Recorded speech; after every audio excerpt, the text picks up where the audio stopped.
All right, hey everybody. So, welcome to the Are You There, God? It's Me, Margaret movie review. So, you might be asking yourselves, why is this review coming here in the actual channel and not as a part of the community tab?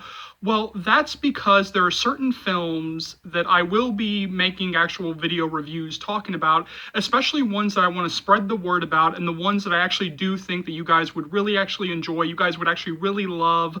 And also it's my channel. But guess what, because I have shifted to a book to movie adaptation channel, of course, then this completely falls under that category, because Are You There, God? It's Me, Margaret is based on the 1970 novel by Judy Blume. Yes, the famous 1970 novel by Judy Blume.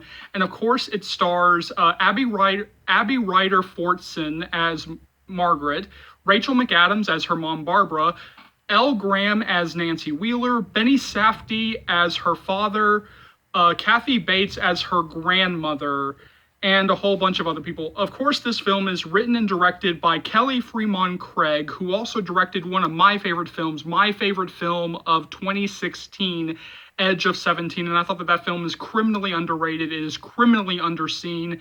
It should not have flopped at the box office. And I hope that Are You There, God, Margaret enjoys a lot more success than that film did. Kelly Fremon Craig delivers another heartwarming, heartfelt, hilarious, poignant, relevant, moving, knock it out of the park, winning coming of age film after writing and directing one of my favorite films of 2016, the criminally underseen Edge of 17. The film is perfectly written, directed, casted, acted, filmed, scored. Guess who did the score? Hans Zimmer. Hans Zimmer did the score. Soundtracked, designed, and edited. This is a film that will have you laughing 1 minute and then absolutely moved to tears the next. It's easy to see while watching this film why the book by Judy Blume has lasted all of these years, has endured even decades later. The film joins the topper echelon of coming of age films and is one that demands to be seen. This is hands down one of my favorite book to movie adaptations of all time. I am begging you guys, please do not let this film flop. Do not let this film, go the way of Edge of 17. I mean, this is a fantastic film. This is a very poignant film. This is a very relevant film. This is a very moving film. And one of the great things about this film is that you can actually feel the empathy for these characters. You can feel the empathy that not only that these actors have, whether it be, Rachel McAdams, whether it be, Kathy Bates, whether it be the writer-director Kelly Fremon Craig, that you can just feel the empathy radiating off of these characters as they deal with these themes, as they deal with Margaret and everything that she's going through and everything that her group is going through. And I kind of want to dovetail into that a little bit when I talk about the empathy, because this film really does make the argument why women should tell their own stories, why there should be more female directors, why there should be more women in positions of power when it comes to the film industry and when it comes to telling their own stories. Because in every single frame of this film, you can feel the empathy, you can feel the sympathy radiating off of the screen, you can feel it coming through in the script. You can feel it coming through in the acting and the writing and the cinematography. You can feel it in every step of the way. And Kelly Fremon Craig, again, like I said, knocks it completely out of the park. But let's go ahead and talk about the actors. Let's go ahead and talk about the performers. And let's start with our title character, Abby Ryder Fortson. I know that she's been in other things, but this is actually my first time seeing her. I have not yet seen Transparent. Apparently she was in that, but this is my first time seeing her on the screen. And let me tell you something about this performance. This might be one of my favorite child actor performances in a long time. Actually, I felt the same way that I felt watching Dakota Fanning. The first time that I ever saw Dakota Fanning, when she was, a little kid, and I saw her in her first movie. This is actually the same feeling that I had while watching Dakota Fanning. I mean, Abby Ryder Fortson, she is such a natural. She is so cool, confident, cool, calm, collected. You can just tell how much the camera loves her, like how at ease she is in front of the camera as she's, going through a lot of these a lot of these issues that Margaret does go through during this movie, and she has great chemistry with everybody, no matter who she is, like no matter who she's playing up against. She has great chemistry with every single person, whether that be Rachel McAdams as her mom. Oh, I love their relationship, or Kathy Bates as her grandmother. Like I loved their relationship, and Margaret and Grandma Sylvia, that was actually like some of my favorite scenes. And Kathy Bates really does prove like why she is such a powerhouse, like why she is the iconic performer that she actually is. Like this film again just shows like why Kathy Bates is the iconic performer that she is. It was amazing seeing Rachel McAdams on screen. It was amazing seeing Rachel McAdams on screen.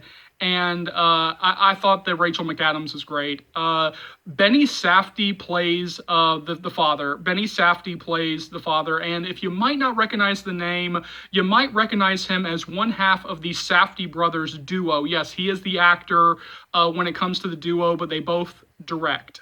So you might recognize, if I say the Safdie brothers, you might recognize him in terms of that, in terms of his work there. But yeah, no, he's done stuff like Uncut Gems. He did Good Times, two of my favorite films of all time. And actually, I'm really looking forward to the next film that they got coming up. This film really surprised me. This film really surprised the hell out of me. And I already figured that I was probably going to love it because I love the book so much. But like, this is a film that really surprised the hell out of me, which it really should not have. I mean, when you have Kelly Fremont Craig at the helm, writing and directing it, when you have like people like Rachel McAdams and Benny Safdie, Kathy Bates, like all the actors that you have in this thing, like this should not have surprised me that much that, hey, this film is as amazing as it is. But like I said, it really does go back to the empathy. It really does go back to the sympathy, and you can really feel it in every frame. This is probably like the best portrayal of teenagers or of kids that I've ever seen in a film. Like I'm going to really put that up there, that this is honestly like the best portrayal and the most honest and real and raw portrayal that I've ever actually seen when it comes to teenage performances, when it comes to teenage characters, when it comes to kid characters. But yeah, no, like this is easily one of my favorite films of the year so far. This is going to be fighting for my number one. Like right now, this is fighting for number one. And right now, I am seeing very little reason not to put it at number one because I love the hell out of this film.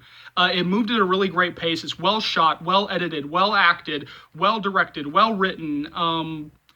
But before I end this review, I did want to talk about something, and that is the fact that this film has been rated PG-13, and to me, they could have gotten this thing to a PG. The ratings board could have given this thing a PG. Now, it's been rated PG-13 for, among other things, mature thematic material, involving, and this is like the thing that I think a lot of people are kind of pointing at when they talk about the rating, sex education. There is no reason for this film to be PG-13. They could have gotten this a PG. They could have given this a PG rating because I think that this is a very important film. I think this is a very poignant film. I think this is a very relevant film. And I don't think that it's fair that kids younger than 13 might be kept from seeing this just because of the rating. Now, before anybody starts screaming, but wait a minute, kids can get in. Like, kids can get in. Like why are you saying that kids are going to be kept from it? Well, because for a lot of parents, that PG-13 is the cutoff. Like, don't even think about rated R. Like, sometimes the PG-13 is the cutoff, and I think that they really could have, I think the ratings board could have given this a PG. I really was fighting to figure out, like, why this film was PG-13. I really did not understand why this film was PG-13. And I really do think that they could have given this a PG rating, and there was absolutely no reason to give this a PG-13, because I do think the kids need to see it. I do think the young kids, I think especially young girls, are gonna get a lot out of this film, and I do think the young girls really, do need to see this, because again, it's going to show them that, hey, they're not alone, and, it might open up a whole bunch of conversations, and make them feel maybe a little bit more comfortable having these conversations, whether it be with their parents, with their parents, or with anybody that they trust. Like it might be, a great conversation starter. and I really do hope that this is a film that enjoys a healthy box office run. I hope that this film is remembered come award season. Abby Ryder Fortson definitely deserves consideration when it comes to the awards. Rachel McAdams deserves consideration. Kathy Bates deserves consideration. And I really do think that this is a film overall that really does deserve consideration when it comes to the award season.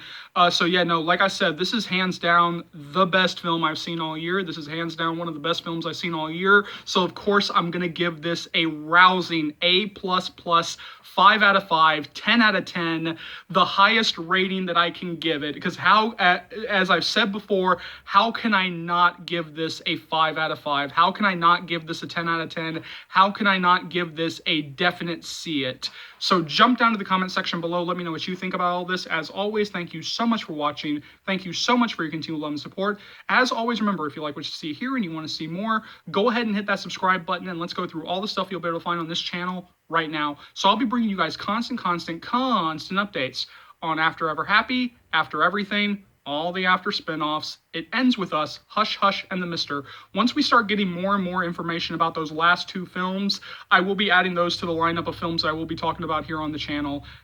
Because I was terminated for so long, there's still some stuff from After We Collided that I do have to catch up on, including topic videos, and those are coming sooner rather than later. As always, remember, this channel would not be able to grow to the heights that it has without you guys, and so for that, I'm eternally grateful. You know, I know, there are plenty of fans out there, old and new, who have no idea, absolutely no idea that this channel exists or that it's even back from termination in the first place. So please keep sharing the channel. Please keep spreading the word of Charles's movie channel, because this will easily be one of the best, not the best, book-to-movie adaptation channels you'll find right here on YouTube, or dare I say anywhere. So hit that subscribe button if you haven't already. Keep liking, keep subscribing, keep sharing. My name is Charles. Welcome to the Book to Movie Adaptation channel. I'll see you later. After fans, Joe fans, Hero fans, It Ends With Us fans, Blake Lively fans, Justin Baldoni fans, Hush Hush fans, The Mister fans, Book to Movie fans.